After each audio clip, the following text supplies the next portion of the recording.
Kane Vision welcomes in Kevin Harris, the head rowing coach at the University of Tulsa. And you think about rowing and boats and water is good, but too much water is not good, right, Coach? Yeah. I mean, all of the rain that we've had has really dampened your efforts. Yeah, well put. The Verdigris River has been flooding for about 3 weeks.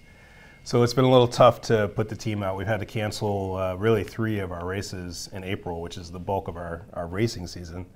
We were scheduled to move to Oklahoma City last weekend to race the Stone Family Cup, but they had bad river on their river. They ended up with some telephone poles in the middle of their race course from the winds and everything that came through. So it's been a tough month.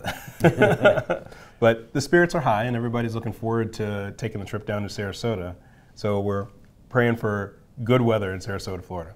And the biggest issue when you have a lot of water and a lot of rain, not only is the flow, but then it's debris, right? Yeah, a lot of debris, because we've been in a drought up until the river started flooding.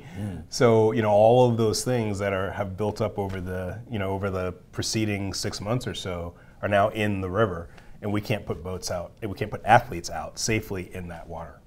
And so, how does that affect your training? Obviously, you still have the ergs and, of course, the indoor tank, but that's not like being out on the water, is it? Well, it's not, but I think that actually our athletes have benefited from being inside.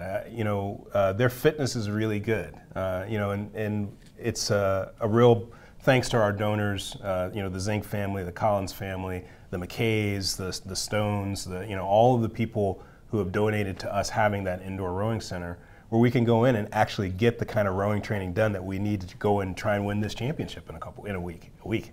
And that's coming up, of course, the American. But before we get there, let's congratulate you on the lightweight eights, being ranked number 4 in the country, especially with the inactivity. How's that happen?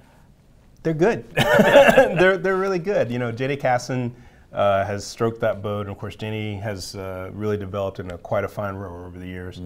But I think also the women who are backing her up have just decided that they really want to make something out of this 8 this year.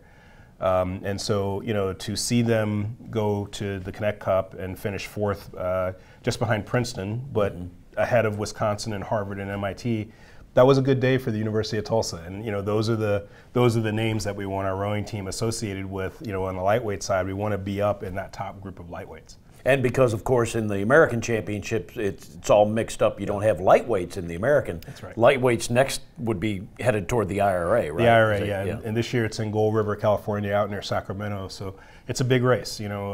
Stanford right now, I believe, is ranked number 1, and they're moving fast. They're sort of a traditional, perennial powerhouse, really. Right. But we have a chance to make some noise. We're going to take an 8 and a 4 out to the IRA. And I think that our women could really, this might be the first year that we medal in the IRA. So we're going to cross our fingers, but we got some other things to do first. Yeah, absolutely. The American Athletic Conference Championships coming up in Sarasota, Florida on May 13th. And as you prep for it, it's kind of hard to scope everything out with the inactivity, but what are you thinking going in? Well, I think that we're in a good place. You never know now, especially since we haven't raced very much in the last 3 weeks, but we know that Central Florida is the favorite because they've done very well this year. They won it last year. They won it the year before that. We know that we matched up with them pretty well the last time we raced them. So we think we've got to certainly have a good chance. And then the other teams in our conference are just really good. SMU had a great race against Alabama, for instance, a couple weeks ago. We know that Sacramento State, San Diego State have just been duking it out on the West Coast, as well as Temple and Connecticut, so on the East Coast. And it's just one of those things where, honestly, we're going into this a little bit as an unknown. We don't know really how fast we are compared to all of these guys because we haven't really raced anyone since we raced Central Florida at the Sunshine State Invitational on April 1st. So, I know that we've trained well. The spirits are good. They're rowing as well as could be. And I think we're ready. And so there are 6 events, right? 6 in the events. American, and the total aggregate score is the champion, right? Yeah, that's right. That's right. So there are 3 NCAA events: the varsity 8, the second varsity 8, and the 4. And whoever has the highest point total among those 3 are the ones that go to the NCAA championship. So that team goes. But there is a scenario where you could actually win the conference championship and not go to the NCAA championships. It can work out that way.